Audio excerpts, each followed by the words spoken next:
Hoy va a hablar Esteban Andruchou, en director de la casa, que nos va a hablar de subespacios con o sin complemento común en un trabajo con Eduardo Chiumiento. Bueno, gracias, Alejandro. Bueno,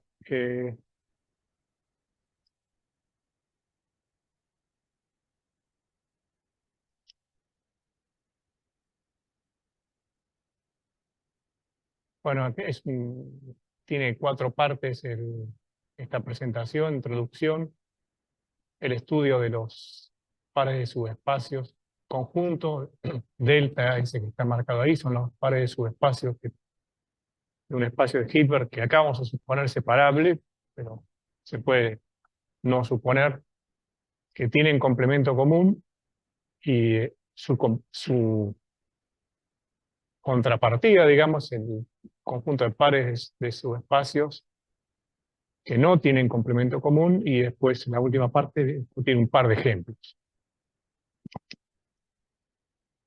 Este trabajo es en colaboración con Eduardo.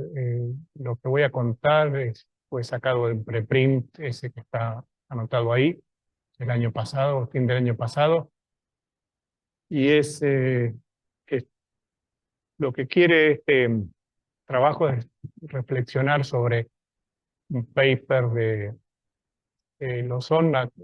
No tengo mucho conocimiento de él, y de Serge Trail, que es alguien muy conocido en análisis funcional. Ella siempre hablaba de él. Un artículo de 2004 que más o menos por esa época lo leí y siempre me estuvo dando vueltas de que tenía ganas de pensar sobre eso, que es, el artículo habla de justamente de pares de subespacios para los cuales hay un tercer subespacio que es suplementar, es suplemento para los dos. Suplemento con suma directa, ¿no? Como está el símbolo ahí.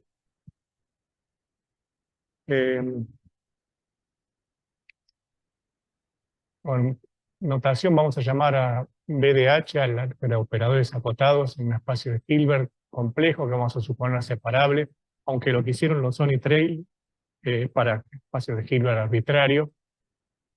PDH son los proyectores ortogonales, GRDH son los subespacios cerrados de H, y GL es el grupo lineal, los operadores inversibles, UDH es el grupo unitario. Puse 2 símbolos para cosas que vamos a identificar, que es la variedad de Grassmann, que son los subespacios, o la variedad de proyectores, que son los PDH, los proyectores ortogonales. Vamos a identificar esas 2 cosas. Bueno, entonces la primera parte, bueno, en este trabajo, como dije, pensamos sobre estos 2 conjuntos, los pares de proyectores. Vamos a hacer las cuentas con proyectores. La ventaja de pensar en proyectores es que, bueno, tenemos todas las operaciones del álgebra de operadores para trabajar, y la topología de espacio de Banach que tiene BDH, entonces es más cómodo hacer operaciones allí. Entonces, en vez de pares de subespacios, van a ser pares de proyectores. Delta, los pares que tienen suplemento común, y gamma, los que no.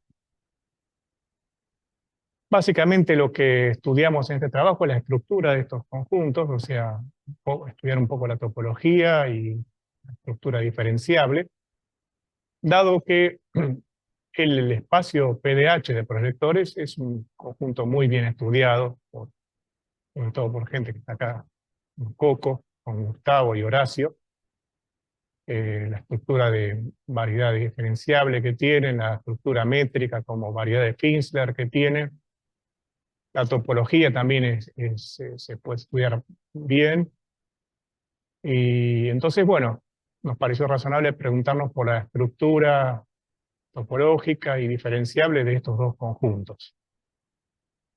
El primer conjunto, delta, de los subespacios que sí tienen complemento común, tiene estructura local bien fácil porque se puede probar con un argumento elemental de espacios de Banach, o bien usando resultados conocidos, nosotros vamos a usar mucho un teorema de este señor Gioll, pero también se puede usar cosas de Buchholz para ver que ese conjunto es abierto en el conjunto de los pares de proyectores. O sea que la estructura que tiene como local es buena, digamos, es un conjunto abierto, es la misma que la de la variedad PDH por PDH.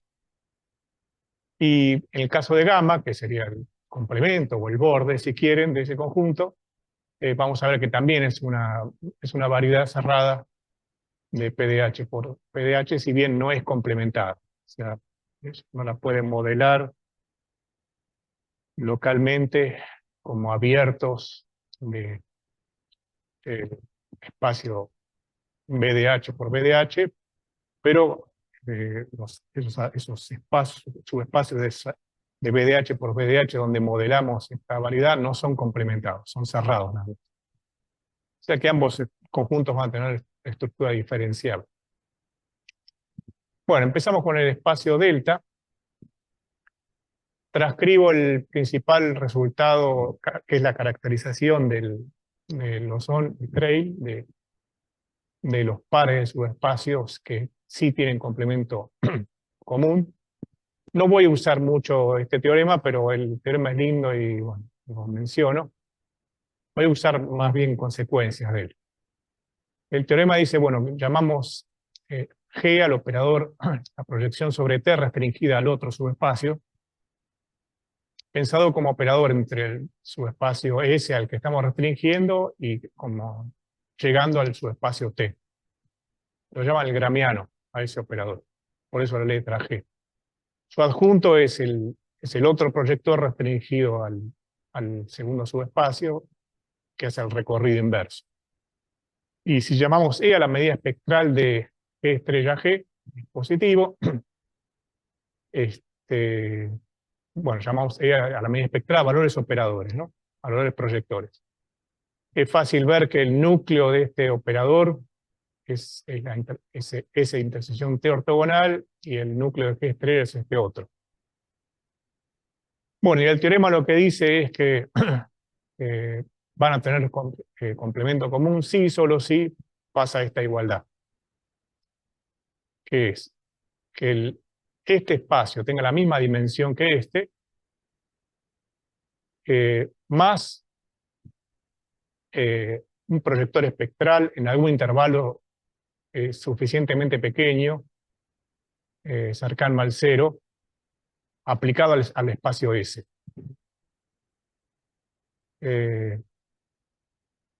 Fíjense que esto es una condición más débil a que estos dos subespacios tengan la misma dimensión. Y eso es lo que a nosotros nos pareció sugestivo desde el comienzo, porque nos estudiamos muchas veces esta condición de cuando para un par de subespacios estos dos intersecciones tienen la misma dimensión. Eso está íntimamente ligado a la geometría de la variedad de Grassmann, porque esa es justo la condición que hace falta para que haya una geodésica entre los subespacios. Entonces nos parecía que este tema tenía que ver con la geometría de PDH necesariamente. Pero bueno, como digo, esta condición es más débil porque, por ejemplo, si este subespacio tiene dimensión infinita, se come a las dimensiones de los otros y van a tener el complemento común. Bueno, la condición es para algún epsilon o para un epsilon suficientemente pequeño.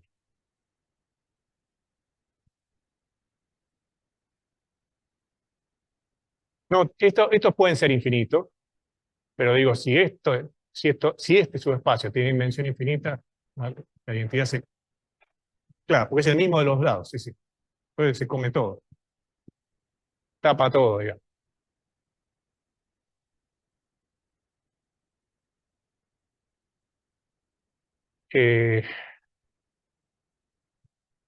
¿Cómo?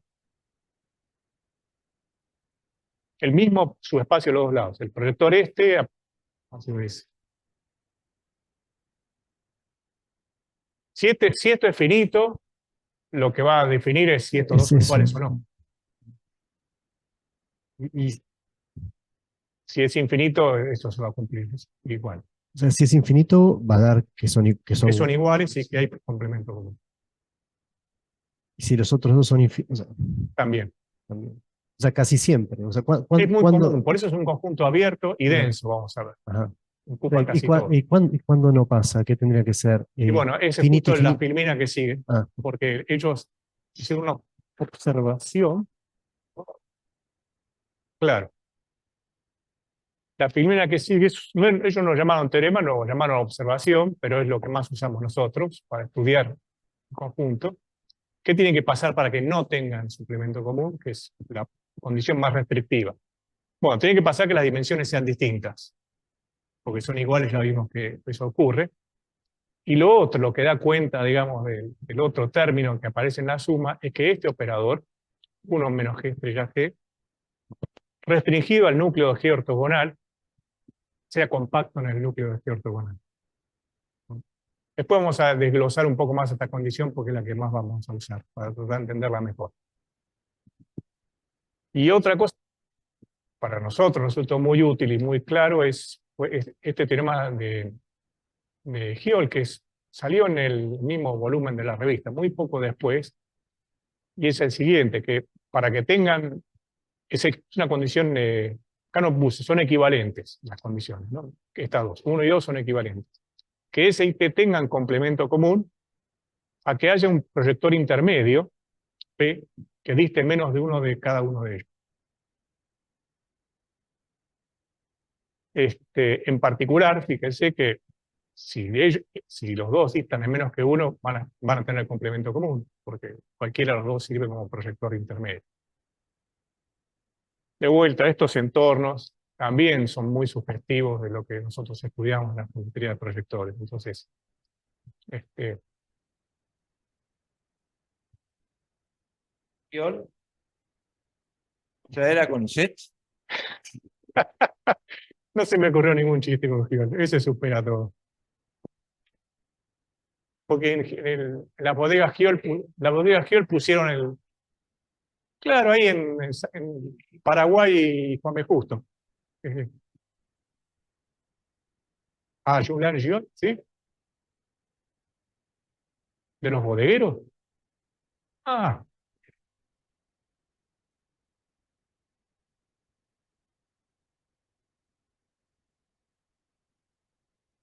bueno, todo cierra, viejo.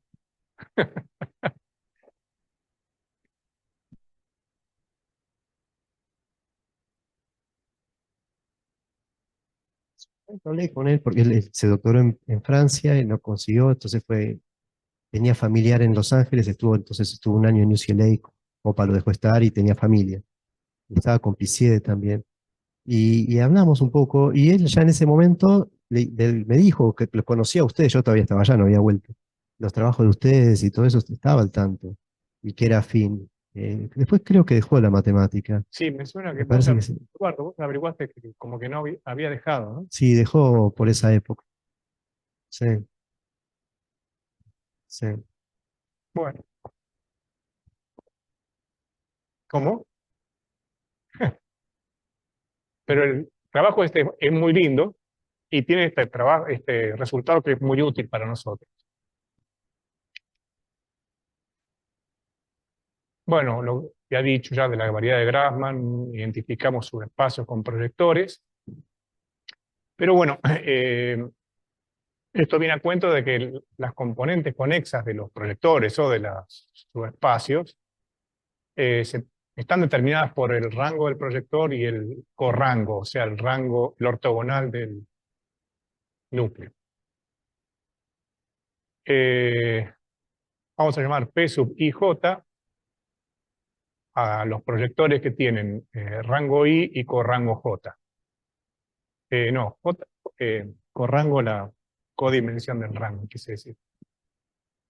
Y, y bueno, estos partes, así parametrizadas, describen las componentes conexas, ¿no? Claramente, uno de los dos tiene que ser infinito, y, y la componente que a nosotros más nos interesa es la que tienen los proyectores que tienen rango y corrango infinito, ¿sí? Infinito de los dos lados. Bueno, acá, acá se describe la acción del grupo unitario sobre los proyectores, sobre los subespacios. Sobre los proyectores es por conjugación, sobre los subespacios empujando nada más. Y si uno fija un proyector, que queda este mapa, que es un fibrado localmente trivial y cuyo rango cubre las componentes conexas. O sea, el rango de este mapa es toda la componente conexa que corresponde a ese proyector.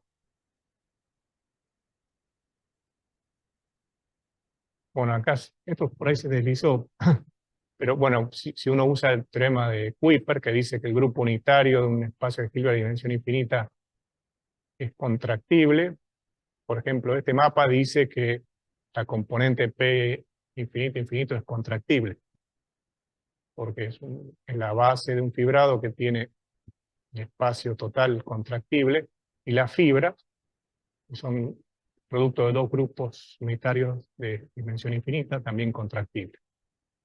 Eso no ocurre cuando alguno de los dos índices es finito, ¿no? Si esto tiene dimensión finita o esto tiene dimensión finita, ya entra a jugar la tipo de homotopía del grupo unitario en C a la n, que es otro tema. ¿Cómo? En normas. Bueno, acá es muy largo esto, pero lo abrevio. Lo que dice es que cuando alguno de los dos números es finito, o el I o el J, estos conjuntos, P sub I, J, voy a decirlo, estos conjuntos, mejor dicho, P sub I, J por PKL, caen íntegramente o en delta o en gamma. O sea, si I es igual a, si los primeros rangos y los corrangos son iguales, los pares van a tener complemento común por una cuenta muy fácil con dimensiones, que es la que está escrita acá, que no la voy a poder decir bien. Y si hay diferencia entre algunos de esos números, si I es distinto de K o J es distinto de L, caen en el complemento.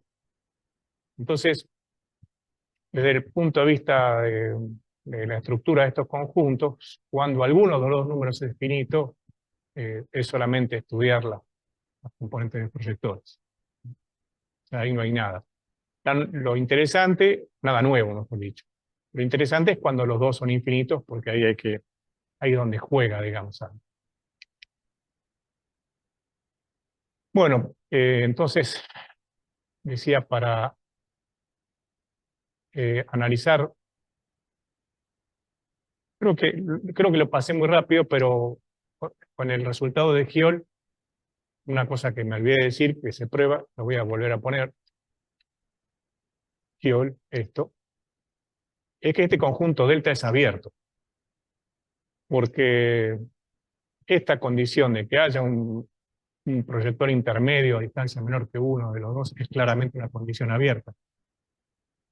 Entonces, si uno tiene un par para el cual pasa esto, todos los que estén próximos le va a pasar lo mismo. Entonces, ahí se ve que delta es abierto. Una prueba sencilla. Bueno, vuelvo a donde estaba, acá. Entonces, delta infinito sería pares de proyectores de rango infinito y de corrango infinito. Y decía, para analizar un poco qué pasa con este conjunto, conviene recordar un poco de lo que hicieron Koch, Horacio y Gustavo sobre proyectores. En particular esta propiedad de que si dos proyectores están a distancia menor que uno, hay una única geodésica que está dada por conjugar con un grupo, un parámetro de operadores unitarios, que tiene la particularidad que sus exponentes son codiagonales con respecto a la proyección, y que se los puede elegir siempre normalizados de modo que la norma sea menor que pi sobre 2. La geodésica es esencialmente única, salvo reparametrización. Y tiene longitud minimal si uno mide a distancias usando la norma de los operadores. Bueno, y un lema que se desprende de lo que ellos mencionaron, muy sencillo, es que si uno tiene dos proyectores que están a distancia menor que uno y llama PDT a la geodésica que los une, entonces a todo lo largo de la geodésica, P menos PDT, la distancia va a ser también menor que 1. O sea que si la distancia entre los extremos es menor que 1, todo a lo largo de la curva también es menor que 1, de la curva geodésica. Eso es fácil de probar, simplemente ver cómo se mide esta distancia usando estas exponenciales, y la propiedad de que sea codiagonal permite medir fácilmente esta norma. Bueno, entonces, como consecuencia de este lema, se puede probar bastante fácil que este conjunto de los pares de proyectores que tienen complemento común y son de rango y corrango infinito es un conjunto conexo. Se pueden conectar. Y bueno, acá le puse la prueba porque es muy sencilla, tiene 3 pasos nada más. El primer paso es tomar un proyector cualquiera, un par de proyectores cualquiera con suplemento común en este rango y corrango infinito, y conectarlos con un par P sub S E, donde la distancia entre los dos estos sea menor que 1. O sea, conectar cualquier par con suplemento común con un par donde la distancia entre los dos sea menor que 1. Y eso se hace usando el resultado de Gioll, porque uno dice, bueno, como hay un suplemento común, hay un proyector intermedio del teorema de Gioll que dista menos que uno de los dos, llamamos EDT a la geodésica que une a E con P, y entonces esta curva, como PS y E tienen distancia menor que 1, ¿está? Entonces esta curva también que tiene distancia menor que 1, entonces esa curva permanece adentro de los que tienen complemento común, y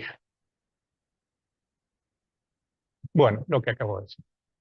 Y bueno, entonces el primer paso conseguimos conectarlo con uno así. Después el segundo paso es conectar PSE con PS, repetido. Unos pares que trivialmente siempre pertenecen a los de suplemento común, es repetir el subespacio. Entonces, y acá de vuelta es la misma cosa parecida, tomamos la geodésica que une a PS con E, y lo que va a pasar es que acá debería ser P. No, está bien, esta distancia va a ser menor que 1, y entonces esta curva también permanece adentro de delta, del suplemento común. Y el tercer paso es ver que dos de estos, dos pares diagonales, digamos, repetimos el subespacio, se pueden conectar adentro de él. Y eso es bien fácil porque una cosa que es evidente es que si uno tiene un par de, acá, tiene un par de subespacios que tienen suplemento común y U es un operador unitario, UDS y UDT también van a tener suplemento común. Eso lo que quiere decir es que uno puede conjugar un par de estos, y va a tener una curva que va a ser todas curvas con suplemento común. Entonces, para unir estos dos, todo lo que hay que hacer es unir a PS con PS'. Y eso se puede hacer porque los proyectores que tienen rango y corrango infinito están todos conectados. Bueno, eso prueba que es conexo. La otra cosa que también vale sobre la topología de esto es que este conjunto es denso entre los pares de proyectores que tienen rango y corrango infinito. La cuenta es un poco más larga acá, pero básicamente la idea es la siguiente. Para que no tengan suplemento común, cierto operador habíamos dicho que tiene que ser compacto. Bueno, la idea es bastante básica, es agarrar este operador, agarrar uno que esté fuera de acá, fuera de delta infinito, para el cual esto es compacto, y buscarse la vuelta de aproximar un operador compacto con el no compacto. Es algo que se puede hacer casi siempre. Y bueno, acá se puede hacer bien también, y entonces eso es básicamente la densidad. O sea, la densidad es que esta condición es muy finita, ¿no? Que algo sea compacto. Bueno, el otro espacio gamma. el complemento, los que no tienen complemento común. Bueno, de vuelta, en las partes finitas con rango o con rango infinito, simplemente entran enteras, digamos, ¿no? Cualquier par de proyectores donde o el rango sea distinto o el corrango sea distinto, va a caer automáticamente entre los pares que no tienen complemento común. Entonces, ahí es básicamente estudiar estos pares.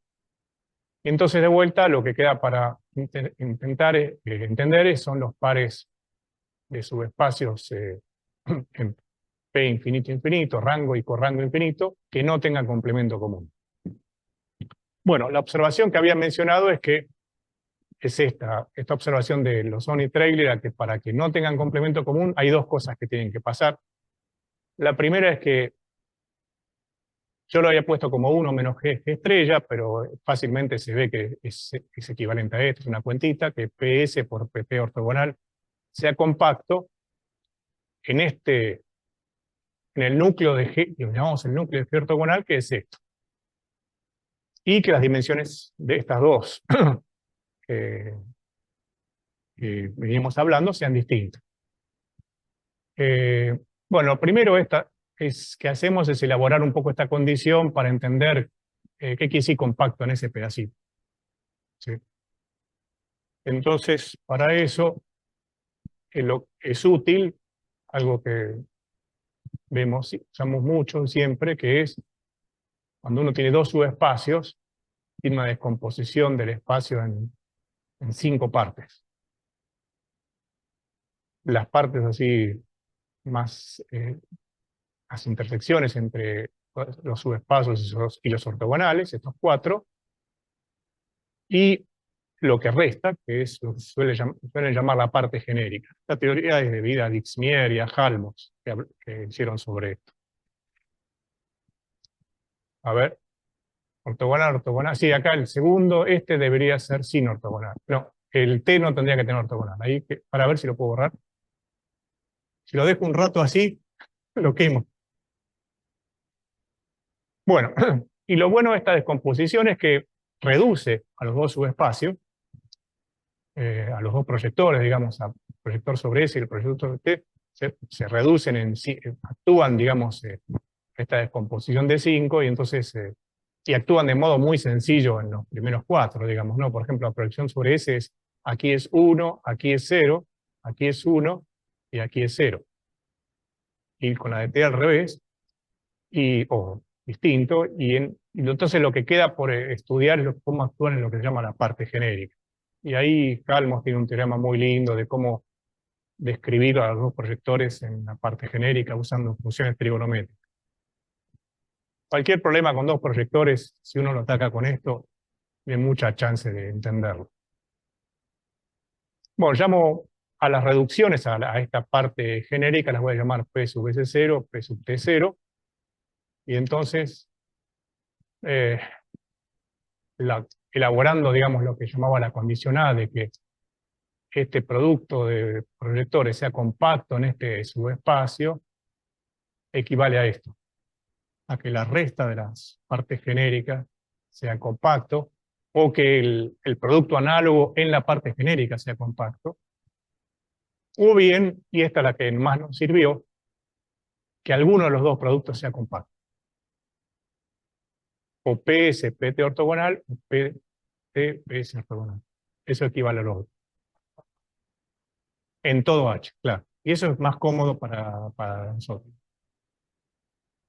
Y esto, bueno, está el cuadro donde yo pensaba explicarlo, digamos, pero no sé si voy a poder.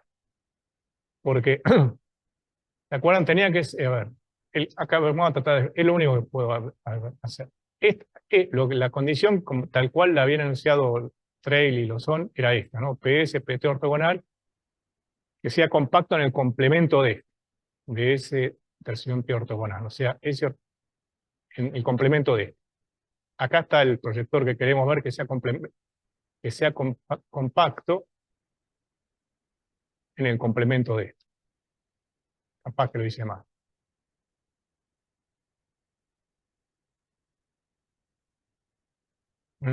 PS, a ver, PS, no, estaba bien. A ver, pero vamos a volver atrás. S en terción T ortogonal. es intersección ortogonal.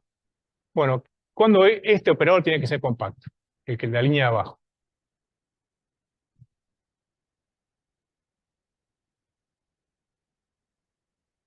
Ah, claro, en el ortogonal de esto. O sea que tiene que ser compacto en todos estos lugares donde es 0 y acá. Bueno, donde es 0 ya es compacto. Entonces lo único que se le pide es que este sea compacto acá, en el fondo.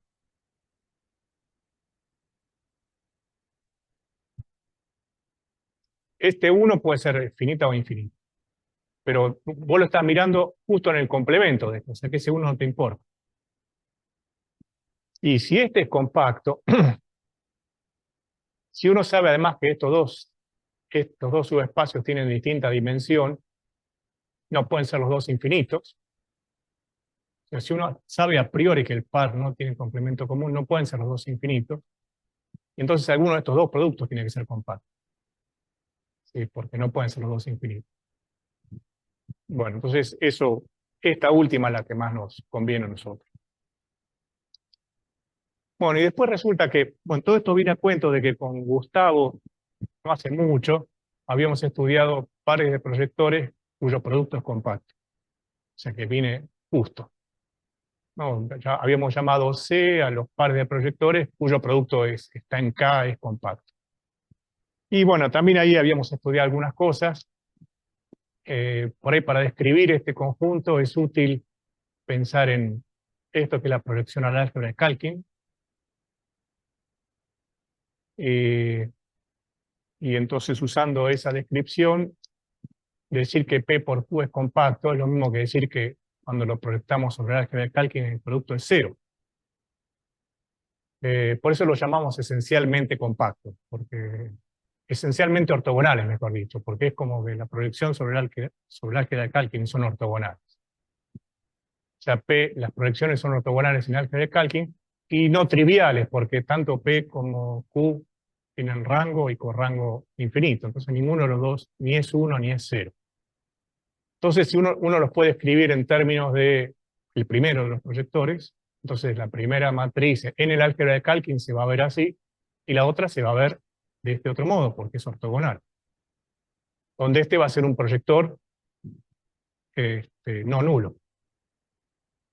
Ahora, y entonces ahí es donde aparecieron las dos clases que distinguimos. Si este proyector es 1, o si este proyector es un proyector propio.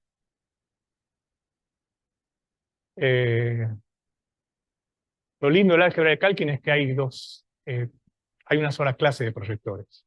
Bueno, hay tres, el 0, el 1 y todos los demás. Están todos conectados. Por esta cuestión de que son todos vienen, cuando uno los mira en el álgebra, son de rango y corrango infinito. Entonces, bueno, están estas dos, habíamos distinguido estas dos clases. Con Gustavo, los que acá hay un 1 o los que acá hay algo que es un proyector propio. Y bueno, en la clase C1, que Q fuera 1, lo que significa es que cuando uno agarra el proyector Q y lo restringe al ortogonal del rango, lo que le queda es un operador de Fredholm, tiene un índice. Ese índice resulta que es una cosa que se estudió mucho entre pares de proyectores, y entonces también aprovechamos todo lo que se sabía al respecto. Después vuelvo sobre el índice. Bueno, y algunas de las cosas que vimos con Gustavo es que las componentes de estos pares cuyo producto es compacto son C infinito, esa que habíamos dicho que el lugar 2,2 de la matriz era un proyector propio, eso es conexo. Y los otros, los que en el lugar 2,2 tenían un Fredholm, están parametrizados con el índice de Fredholm de este operador. Perdón. Y son todos cada una de esas componentes es una subvariedad también no complementada del producto BDH por BDH. Y esta condición que no la voy a usar, así que no la pongo. Bueno, entonces, recuerdo que nosotros habíamos podido describir los pares en gamma como pares tal que un producto u otro producto era compacto. Y entonces, si uno usa eso en el contexto nuestro, va a resultar que un par de proyectores está en la clase gamma 1, si solo si las dos pares están en la clase C1, o sea, los dos productos estos son compactos. Ahora, o sea, la condición era que alguno de los dos productos fuera compacto. En esta clase gamma 1 pasa que los dos tienen que ser compactos. Eso la distingue. Y la razón por la cual los dos tienen que ser compactos es que si uno es compacto, la condición esa, sumada a que el índice es finito, quiere decir que el otro no está lejos de él, y entonces también tiene que ser compacto. Mientras que en la clase gamma infinito, uno de los dos productos tiene que ser compacto excluyentemente. No pueden ser los dos. Entonces las clases estas, aparecen estas dos clases, que hay un homeomorfismo, digamos, entre estas clases C1, gamma 1 y gamma infinito, y las que mencioné antes, C1 y C infinito, que es agarrar el segundo proyector y ponerle ortogonal. Es casi afín, digamos. Bueno, y entonces resulta que las dos clases, esas gamma 1 y gamma infinito, corresponden a o que los dos sean compactos, los dos productos sean compactos, o que uno de los dos y el otro no.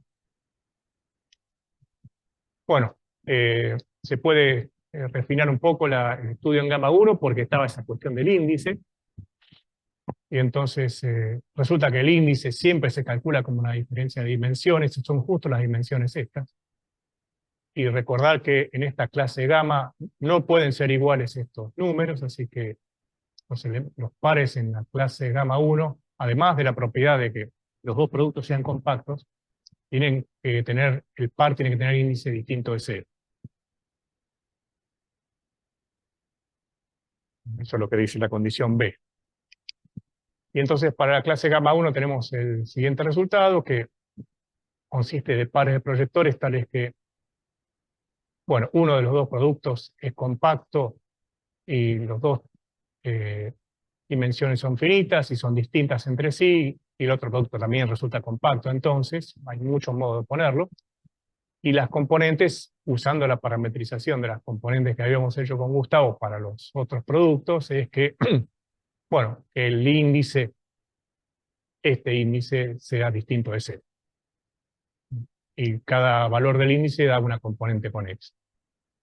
Y también como el mapa para ir de los conjuntos esos que vimos con Gustavo a estos es simplemente hacer el ortogonal a la segunda coordenada, resulta que es una subvariedad de BDH por BDH, no complementar.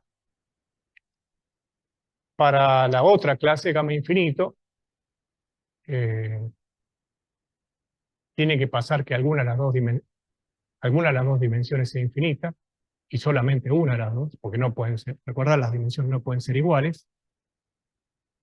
Y entonces claramente queda partida en dos partes, o que esta dimensión sea infinita o que la otra sea infinita. Una la llamamos gamma L y gamma R, porque tienen que ver con que tengan inversa a derecha o a izquierda cierto operador. Y bueno, entonces quedan estas dos clases, donde la primera dimensión es infinita o la segunda. Estas dos clases se ve fácilmente que entre sí son isomorfas o difeomorfas, porque si uno da vuelta a los proyectores, pasa de una a la otra. Y a su vez ambas son difeomorfas a esa clase C infinito que habíamos estudiado con Gustavo, que eran productos de proyectores que tenían esa descripción en el álgebra de Calkin, ¿no? El lugar 2,2 era un proyector propio, entonces son isomorfas entre sí e isomorfas a su vez a esa clase C infinito, que también es una subvariedad, así que también son subvariedades, isomorfas entre sí e isomorfas a esa otra de Gustavo, que es lo que dice aquí. Así que estas dos son las componentes conexas de gamma infinito. Bueno, y los ejemplos.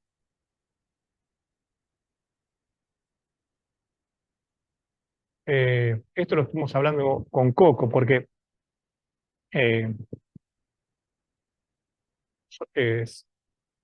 sobre todo la parte que me pareció interesante, que es esa de pares subespacios que no tienen complemento común. Si uno tiene un par de subespacios que no tienen complemento común, no hay un proyector intermedio que diste menos que uno de los dos. Eso quiere decir que si uno agarra la bola de radio 1 centrada 1 y la bola de radio 1 centrada en el otro, son disjuntas. Entonces, una idea que yo tenía errónea de que esas bolas cubren casi todo, no es cierto. Hay un montón de bolas. Todos los proyectores distan a lo sumo 1. Entonces uno dice, bueno, los que distan a menos que 1 debe ser denso. No. Mentira. Gustavo, Coco está muy preocupado.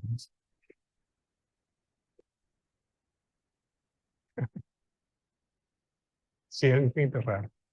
Bueno, acá hay ejemplos de las dos cosas, pares con complemento común o sin complemento común en contextos concretos. Por ejemplo, en L2 de la circunferencia, tomamos H2, el subespacio de Hardy, que es los que tienen desarrollo de Fourier con coeficiente con índice no negativo nada más, H infinito el álgebra de funciones analíticas y acotadas, y H infinito más C es el álgebra de Sarrazon, que se escribe como sumas de una función continua más una función de H infinito. Curiosamente, esta cosa tan ingenua es un álgebra de Banach. Bueno, H infinito con una cruz ahí son los elementos inversibles, y entonces si agarramos un elemento inversible en este álgebra, va a tener un índice. Si quieren, para hacerlo más simple, pensemos en una función continua directamente, ¿no? Las funciones continuas viven acá adentro. Una función continua en la circunferencia que sea inversible, o sea, que no se anule, tiene un índice, que es el número de enroscamiento. Se puede extender esa noción de índice a elementos inversibles de este álgebra un poco más grande, usando la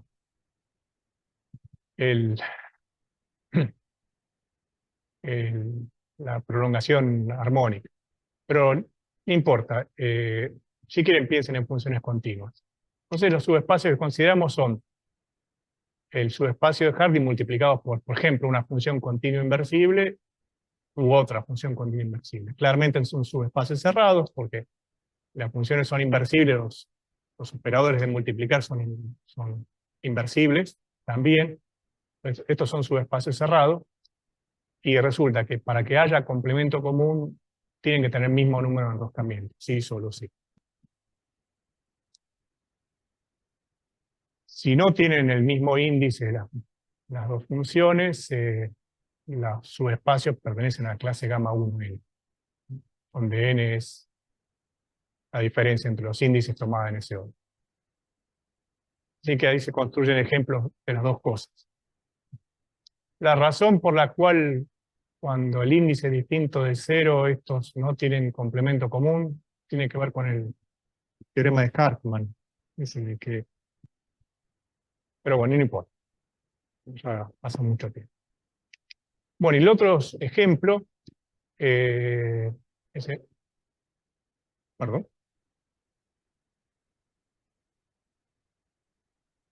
Si tiene el mismo número de enroscamiento, hay complemento común.